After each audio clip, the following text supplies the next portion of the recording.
Hello and welcome back to Robin's Roundup with me, Jake Matho, Tom Langford and Sean Fisher. where we'll be speaking solely Ashton, what's happened, what's to come, and anything interesting. Firstly, we'll recap on what's just been this weekend, which was the game against Whitton Albion at home. We were all present there for the game in the media box doing little things, but we were all able to watch it. So we're going to get a little recap on the game. First, we'll start with Sean. First game under the Clegg that you've actually been able to see. What were your reactions from First the game? game back, obviously lots of promises of this, Clegg revolution that's going around. Obviously we go 1-0 down, were not great. First 20 minutes it was poor, and I thought, I've cursed it again. I've come back to losses, but what a turnaround. It was late in the first half, wasn't it, the equaliser, and then second half I think we were really dominant, really pressed them, up the gears, a lot more than we showed when I was previously there, so a lot better. Yeah, Tom, you were there the week before on the trip to Scarborough, a bit of a blip, hopefully, and it was proven right, wasn't it? Yeah, 100%. Obviously, Scarborough was marred by one incident during the game, obviously the red card. That did swing the result into Scarborough's favour, and like Sean mentioned there, the first 20-30 minutes we didn't really get into the game. I remember saying it on commentary, we lacked width. And it's something that Clegg had spoke about as well in his post-match interview, saying that they tried to play through the full-backs. And the first 20-30 minutes it just wasn't happening, and we didn't really have any width, and we were playing kind of a new front three of Almond, Wilson and Thames, and it just wasn't quite gelling the first 20-30 minutes. And after that initial blip, we kind of grew into the game, and you think the end part of the first half we were dominant. I remember saying we were like Manchester City, parked on someone's edge of someone's box, just passing it side to side. Do you think we felt a bit sorry for ourselves first 20 minutes? When obviously without Thompson, the front three was a bit mixed up. We just didn't really get clicking at all. Do you reckon it had something to do with the previous game? Not for me. I feel that the reason we struggled was John Lafudu wasn't quite there the first 20 minutes. And obviously him and John Pritchard were the only people providing width for the side. And then when both players aren't there, it is going to have a big impact on the game. Speaking about feeling sorry for yourself and stuff, I feel like that relates back to the red card that wasn't overturned in the end. That's what I mean. It's caused a bit of a break in opinion. I think it's quite a top-heavy opinion as to a bit of bemusement as to how that decision hasn't been overturned. Do you both echo those words of surprise? Yeah, and I'm sure we've got slightly Ashton tinted glasses on, but for me, he does get the ball, and how else is he supposed to win the ball? Looking back at the footage. There's no doubt he gets the ball. 100%. It's just the decision to give a red card for the follow through. It's been given, and it may have been a blessing in disguise because it paved the way for Stephen Thames to have a game. And I mean, he made his opportunity count, didn't he? Definitely against his former club as well. Came back, he said he always felt it coming. Said it in the interview, didn't he? And it was a poacher's goal, and it's a scrappy goal, but it's exactly what he needs. Just to get him underway. I think, to be fair, first 20 minutes, obviously the whole team wasn't playing well, but we talked about the width. He didn't supply much width. Obviously he's not a winger, naturally, so fair enough. But after his goal, I think he was definitely not bad. First goal in 20 games, wasn't it, Tom? Against his former club, as you said. It's something that he can hopefully kick on from, would you say? Yeah, hopefully. Obviously, going that long without a goal is obviously going to knock his confidence massively. Can't get my words out. Couldn't get him out yesterday either. But yeah, last season he was banging them in for Bala, and seasons gone past as well, he has bagged them in. And coming into this season, he would have hoped that he could have kicked on, and it just hasn't really worked out for him so far. But getting that goal, you could see pretty much the relief on his face. The cameraman got a perfect photo of him after he's scored the goal and he's celebrating. You can just see it. It's just pure relief, and I felt so good for him after the game. I know you did as well, because he's one of the nicest guys off the pitch you will meet. He's a really nice guy to get on with, and for him to get a goal, get himself back underway as well with Liam Thompson not playing, he's gave Clegg that little bit of dilemma. So he was. I remember when we asked him for the interview, he sounded reluctant. You could just tell he was buzzing that we had asked him for the interview. It's quite nice and fitting that the last week, if you were watching, we had a little section speaking about how much we want Thames to get that goal. I think everyone did. Everyone just he's a really likeable guy. Exactly, and it just was even more fitting that it would come against the team that he was so clinical for. So it was really good, and that would lead on very nicely to the other goals. Of course, Mr. Reliable Josh Wilson scored again. Yeah. He's top scorer for us, although it's penalties that put him quite high up in the goals.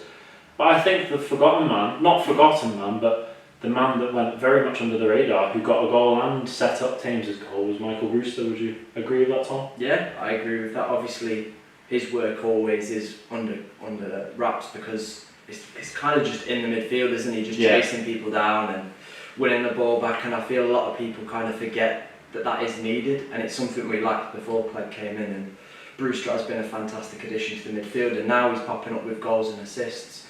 You know, you look at his goal, he just had to be there just to poke it in. And same, he did really well for his assist as well, just keeping that ball alive on the back post and played it across into pretty much a crowded area, hoping that anyone would get a touch. But he got his reward for all the hard work he's been putting in over the past few weeks. Yeah, it's quite funny really, because I remember also when he did an interview after the winner he scored against Stafford, he was like, don't count on me doing this again.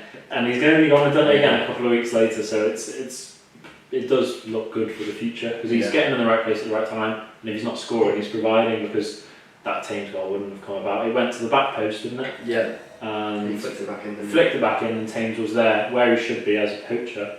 Which does question, I'll put the question to both of you, where do you think Thames is best suited? Do you want to say first, Sean? Oh, I don't know. I feel like he is definitely an out-and-out number 9, but whilst you've got Louis Ormond in the side, obviously he's going to struggle to fill that space. I think he did do a good shift on the left, but at the minute, if he can get his goals going, obviously the front two that we had with Thompson included, if we can get Thames scoring off the bench, goals off the bench it's perfect for the club. Yeah, I don't think anyone wants to be the person that's relied on getting goals off the bench though. Yeah, of course not. What would you say would be something that Thames would be best suited to in this situation? When you spoke to him, you know, he mentioned that he would love to play up front, but like Sean mentioned, we've got Louis Ormond. Josh Wilson likes to play centrally as well, and you think he had the last kind of 20 or so minutes up top on his own, and he just didn't offer the same options that Ormond does by bringing other people into the game. His hold-up play is just not good enough, and it seems like Michael Clegg likes to play a 4-3-3, and when we are winning and kind of looking to close the game off, it goes to a 4-5-1. That striker is very much isolated on their own, and you feel Thames just hasn't got the attributes to manage that, whereas you look at other people like Ormond, Wilson, I think even Rodney can hold the ball up a little bit better than Stephen Thames. So if you Michael Clegg, potentially he's not looking to play him in this system up top on his own, but if we were maybe to look at like a 2 up front formation, you think he'd play him more narrow. Exactly, and it's something that is a good dilemma to have as the boss. And it's the first time that he has scored under Clegg, so hopefully if he carries on doing it, he will give this dilemma that will carry on throughout the season, and if it doesn't stop, it's his problem, but we'll all be happy to... No one's complaining about goals. Exactly. So Thames was the main man that we highlighted as someone that we wanted to speak to after the match, but the main man of the match that you gave to on the commentary, well and truly deserved, was not actually someone that got on the score sheet, was it? No, Greg Hartley. He had a fantastic game. He's been stupendous since he's come into the club. I don't think anyone can question that. I don't think he's put a foot wrong so far. He's been so good in the game against Witton. You know, you think of the saves he made, especially when it was at 1-1 and the ball went to the back post. That one he had to just scramble across to get. You think if that goes in, it's 2-1 Witton and they've got the advantage there. And you know, sometimes a save's bigger than a goal, and I think that was key in that game. You think as well, the offside one of the best saves I think I've seen for a long time from a goalkeeper, and the third save as well that he has to make when he was through on goal. Through on goal, he's not a tall guy, is he? No. At all. Compared to what you would expect the goalkeeper to be. Usually goalkeepers are what, like 6'2" and above. And I think he's smaller than you, isn't he? Yeah. I'm 6'2", and you're so 6'2". It just shows, and he reached the intensity lot. Exactly. And then the agility he had as well. Exactly. You know, if you look at him and don't know anything about him, he is quite a big guy. Yeah, people have said. Exactly. He's very stocky. We'll be polite to Greg. He's a very stocky kind of build. But the agility that he has coming out of his box, and I think that was shown in the third save that he makes, it's just fantastic work for him. There's another player that's come in through Clegg, so Yeah. of course it's the first time we've looked at him and seen him play. definitely. So first time I've seen him play, obviously got there, he got the Player of the Month, Mhm. obviously picked up that award when I got there, and boy did he live up to it. And to be honest, I wouldn't be surprised. A performance like that could be back to back. Yeah. Like he was incredible. Yeah, no, he definitely was. He got the Supporters Club Player of the Month, Yeah. and then Yeah. what was the one that Brewster got? Bowling Brewery. Yeah, so, well, congratulations to both of them. They Yeah. both definitely deserved it. I think, though, as much as you gave the man of the match to Greg Hartley for his amazing, flawless, like performance, despite... before I move on to other players, you have to say that despite winning 3-1, you can say you can earn a win in a game as a goalkeeper, even apart from games where, like, you know, Radcliffe when it was 1-1 and he saved it in the last minute. That's clear he has saved the points there. Yeah. Whereas when you're 3-1 up, it's the time, not... There's specific times in the game you can save the points, like that penalty save a couple of weeks ago, and we went on to win because he saved the penalty. Yeah. And then, like you said today, like Yeah, it's the game at the weekend. He's done it again. So he definitely did deserve the man of the match. He deserved the Player of the Month. But I think you even mentioned, and so did you, like that the whole team as a whole were phenomenal. Yeah. There's not really anyone who can put a foot wrong. Do you have anyone in particular you would like to mention? That put a foot wrong? Or? No, that didn't. I'd probably say as well, Billy Sass Davis making his debut Yeah. as well. I think he was phenomenal at the back. Mm-hmm. I was really excited. Obviously, me and Sean were out on the training pitch just getting a few shots and stuff, and I saw him and he's absolutely huge. Yeah, He's massive. just looks like a really athletic guy. Yeah. He's young, he's got obviously youth on his side. We looked at him and were like, how is he younger than us? Yeah. But no, he was quality, and he made one crucial tackle, didn't he? Yeah. It's almost exactly what we need at the back. Mm. Which probably doesn't speak up him a lot when you say he made one crucial tackle. It would have been a goal. Oh, 100%. There was other little ones as well Exactly. that he had to make, and I didn't see him at least put a foot wrong. I don't know if you agree with that statement, but for me, someone at age 19 to come into a side that has been, is in a tough situation, and play like he did on his debut. on his debut, you've got to commend the lad. And the thing that's exciting me a little bit, looking forward to the near future, is he going to play with John O'Hunt, who's been in excellent form, or are we going to keep Luca Hamburn in there? Well, So you think as well, Greg Hartley in the goal, that defence is looking pretty much watertight at the moment. yeah. Well, you say that, like Havern in recent games, or whenever he has played, he's either been partnered with John O'Hunt or Josh Wilson, who have shared the armband this season. So he's always been partnered with a leader, and so to have been put in somewhat the deep end with Sass Davis, who was only 19, as we said. Yeah. They did form a really good relationship in defence. Did you see that? 100%. There was not many winning chances at all.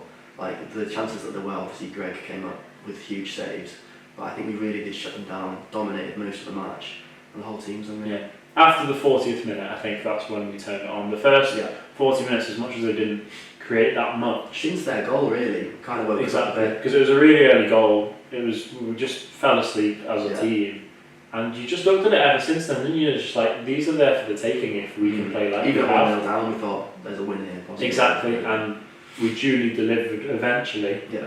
thanks to the performances of the whole team. It was nice also, the 3-1.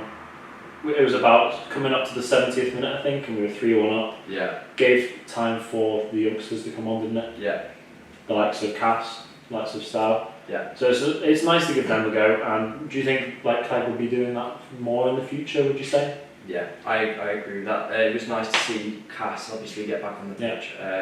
Good friends with Cass off the pitch, because he's just a really nice guy. As is Stav, got talking to them too quite a lot over the past few weeks, and they just want to play football, and that's what you want. You want people at the club who are passionate about it and just want to get on and prove themselves. And Cass, he'll admit that himself, that he didn't have the best of games, but when he came on, you could see that he was giving it his all and trying to prove a point to Clegg. And we've got a busy run of fixtures coming up. Obviously, we've not got a game on Tuesday now, that has been postponed, but you feel we've had 2 games in the past week that have been postponed, so they're going to be put to either March or April. So we're going to have a long, busy fixture list.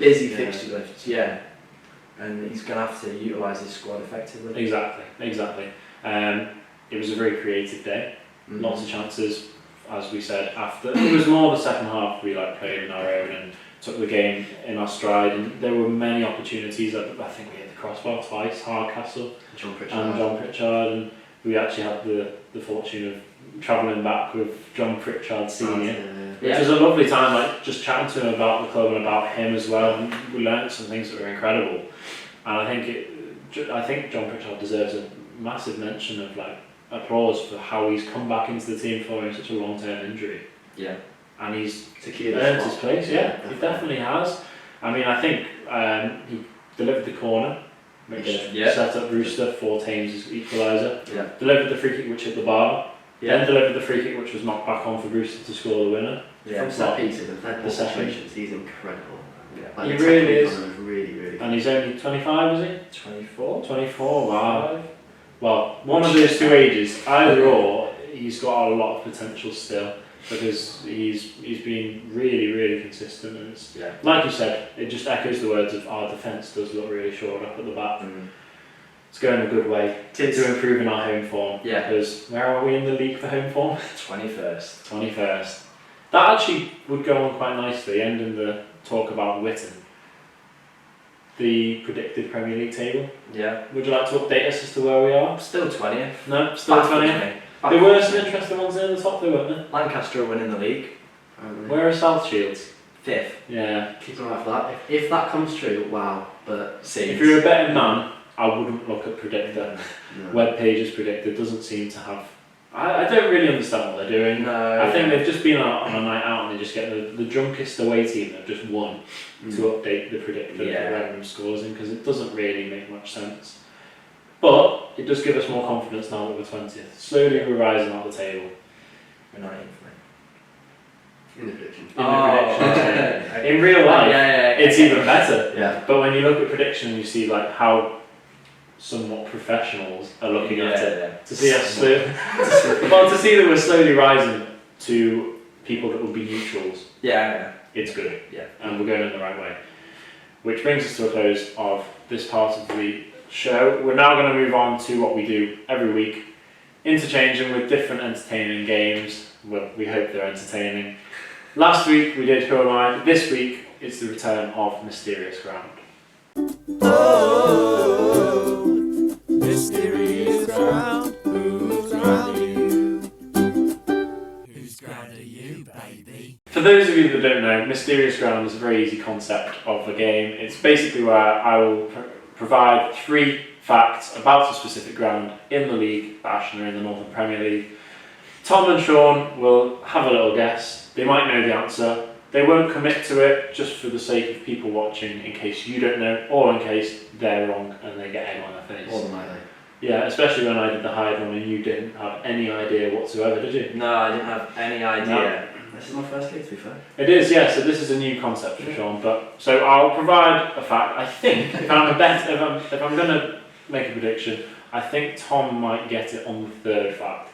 It's a hard one, confidence. but I could be wrong. Maybe he'll get it as soon as I say it. He'll be like, that's so easy. So again.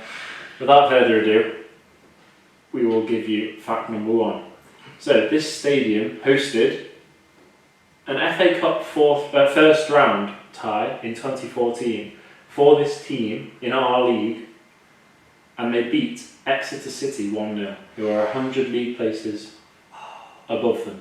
Ooh. So in 2014, possibly the biggest game in this club's stadium's history, a first round tie against Exeter City, 100 league places above them they were, and they won 1-0, this team did. So a big shock, big scalp, and it's one for the history books. So there's the first fact. Without saying who it is, if you do have any ideas, do you have any ideas? I have an idea, Okay. but I'm not going to say anything. How about you? Do you have any ideas, or would it just be a... It would be a stab in This the dark, team. right? Yeah, that'll do. Anyway, for those of you that still are following this, the second one I have is, out of the 17 games that they have played at home in all competitions this season, they've scored 26 goals. They have only failed to score at home in the league once, and that was to FC United. Right, okay. Okay? Yeah. So they've got a good home record but where they score goals. The only time they've failed to score at home in the league is once. Okay. I believe they've scored 26 goals overall in the league and cups at home this season. Right, Okay? okay. So are you following so far? Yeah. Exeter City, 2014, 26 league goals scored at home, only failed to score at home once. Right. That was to FC United. So that rules out FC United. Okay. Did either of you think it was FC United? No. Good. Do either of you know, have a Yeah, slight... rough. I was Do both of you have? No, I mean, there's some high We'll ask scores. Sean first in a second. Yeah. Alright. Finally, Go on. I think it might be worth... To be fair, do you want to... I wish Yeah, I could go get you to whisper really, because I feel like you're going to actually get this now. Okay, go on. It's Ashton's final fixture of the season. Ah, okay. Okay. Oh, see, I don't know the fixture list. Yeah. So for those of you that are like up to date on the fixtures, it's the last stadium we visit this season. So that will narrow down quite a few. I assume you've got a fairly decent Yeah. shout. Okay, well, I'll not answer. Tom's I'll give it up. that confident he's not going to answer till the end of the show. Sean, do you want to have a guess? I mean, it's a pretty much a stab in the dark. Just Go by for it. scores, but Lancaster. Lancaster is Sean's guess. Whatever your guess is, hold it tight because we'll come back to it at the end of the show. We're now going to move on and we're going to talk about the weather, as all Brits love to do. Yeah. Basically, this storm has come along throughout the night. Luckily, it came along Saturday night, but it was one hell of a night, and it's caused Manchester City to postpone their game, and it just does cause a bit of like doubt in the minds as to the fixtures coming up and to what might happen in what is already a very congested fixture list. Yeah, so I mean, we were supposed to be playing Morpeth this week, but that's being changed because of the cup fixture that Morpeth have. They got through in the next round of the Integra League Cup. That would not have been going ahead, you don't think? 100%. I saw some. I received photos and videos of the pitch this morning. The pitch of the swimming pool. A little bit unsure. Yeah. There's one part, you know, the far side of the ground. Yeah. Like underwater completely, but hopefully, fingers crossed, we can get that sorted and the game can go ahead on Saturday. Yeah. Well, so the game on Saturday is Warrington. Mm-hmm. Big game. They are high in the league. I believe they're just outside the playoffs. There's a bit of a gap there, isn't there? So, Yeah. 4-point gap. They are doing all right, I believe. Mm-hmm. Their game was supposed to be played today, but it got called off. Yeah. They were playing Matlock, I believe. Yeah, they were playing Matlock. So, of course, they will not play for maybe 10 days now. I don't know if they played last week, midweek. So let's say between 10 and 14 days they played, so they won't be that fresh. Whereas we have played at least within a week. Yeah. If this game is to go ahead, we'll start with you, Sean. How do you feel like we can do? Well, bearing in mind that obviously last week with the loss and then we bounced back, it was a really strong performance in my opinion. Obviously the first time I've seen us undeclared. Yeah. But it was really strong against, let's be honest, we're not a bad side either. 10th.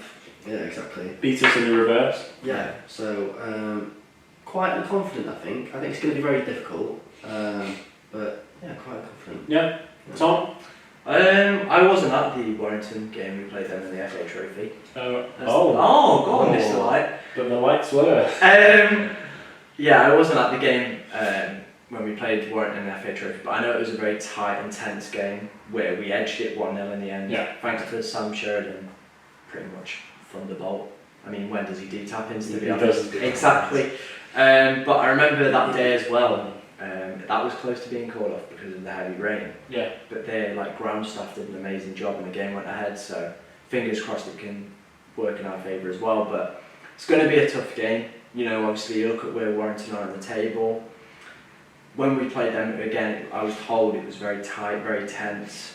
They'll want to be pushing on to that playoff place as well. But like you mentioned, if they've not played for between 10 and 14 days, they are going to be a little bit laggy, a little bit jaded.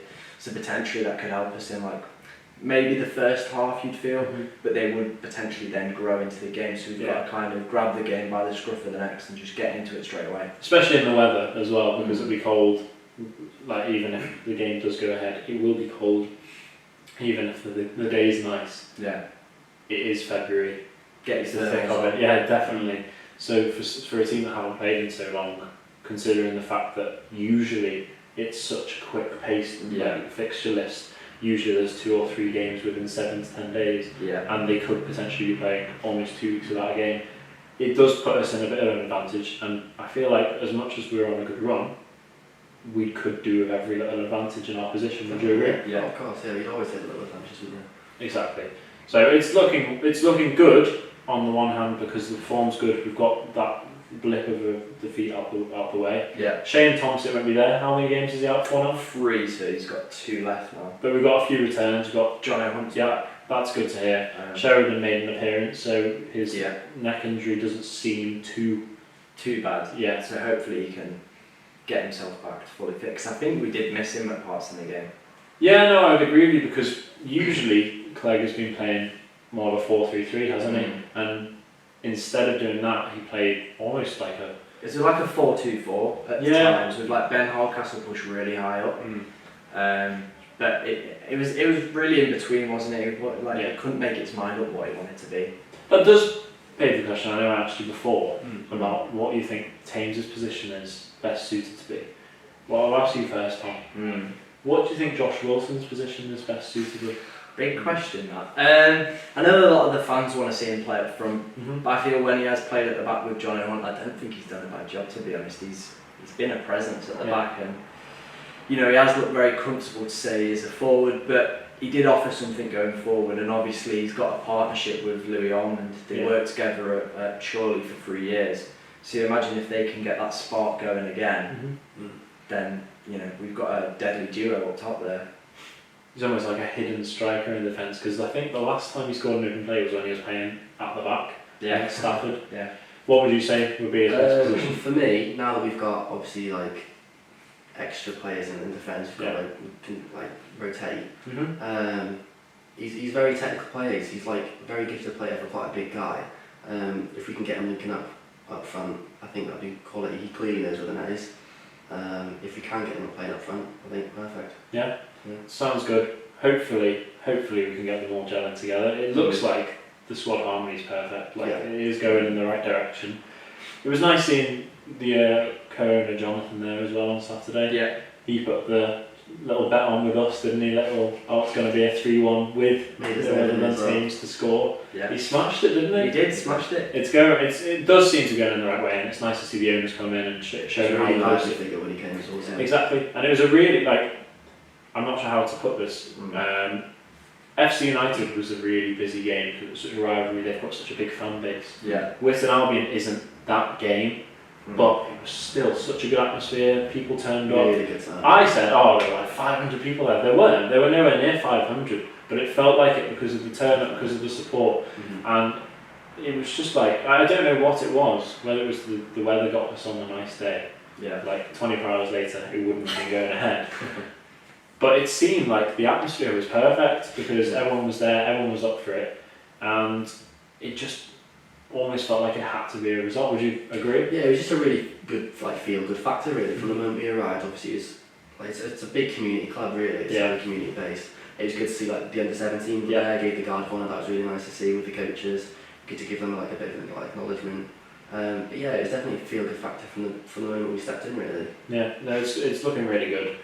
The next game we have is another home game, I believe, which is the Friday night game against Hyde.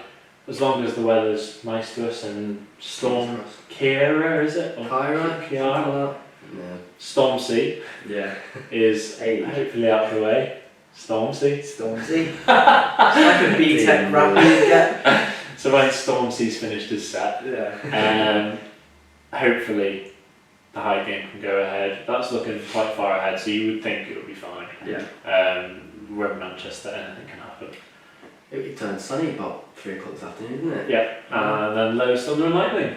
Yeah. So you can't write it really. Yeah. You really can't write it. So it will be interesting. But yeah, once again we have to advertise that it's not a Saturday game.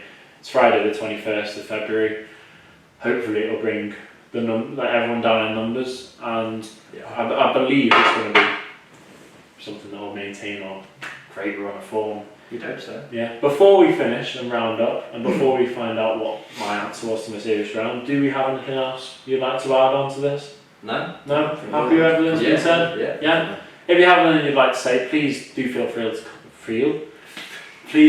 free to contact us. Let us know if there's anything you'd like us to talk about. Hopefully we'll get someone on the show. Soon. Unfortunately we couldn't get Greg yet, but that'll be something that is surely inevitable because he loves a chat, doesn't he? Mm-hmm. And without further ado, we'll go back to Mysterious Ground before we round up. So I will just go through the 3 sections again, if you weren't aware or if you have forgotten the 3 facts. Fact 1 was that this ground hosted an FA Cup first round tie for the home team that played there in 2014 against Exeter City, who were at the time 100 league places above them. They won 1-0, not Exeter, the team in the Northern Premier League, so it was a big scalp there. Yeah. Fact 2 is the fact that they've played 17 home games in all competitions and they have scored 26 goals. Only FC United in the league have actually stopped them from scoring. It's impressive. So, was it at this point that you would say that I got it on the first one. the first one you had? Really? I remember watching the game. Wow. Okay. Yeah. Fair enough. Third one, just for you. You said Lancaster. Yeah. We end our season at this ground. Have you played at Lancaster already? Yes, we have played at Lancaster. So we have played Lancaster already, so that rules Did you out say that end one. at the ground or was our last fixture? It is our last. It is our last fixture and it is at that ground. I'm now Yes. giving both of them to you. I'll give a final one to you. Go on. We haven't played them yet. Wow. It'd still be a stab in the dark for me, I'm afraid. Alright, go on It's Tom. Warrington. It's Warrington. Do you know what the stadium's called? No. It's called Cantilever Park.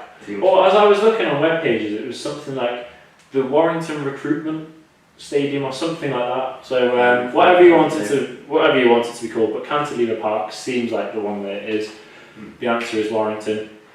2 comes to visit us this week now, This week, yeah. and we will round the season up there at Cantilever Park, so you can have a look for yourself at where Exeter lost. Hopefully it'll be different for us, but that's looking a long way in the future. Anyway, without more waffle, without further ado, thank you very much to Sean and to Tom. No worries. I've been Jake Matho. Thank you for watching.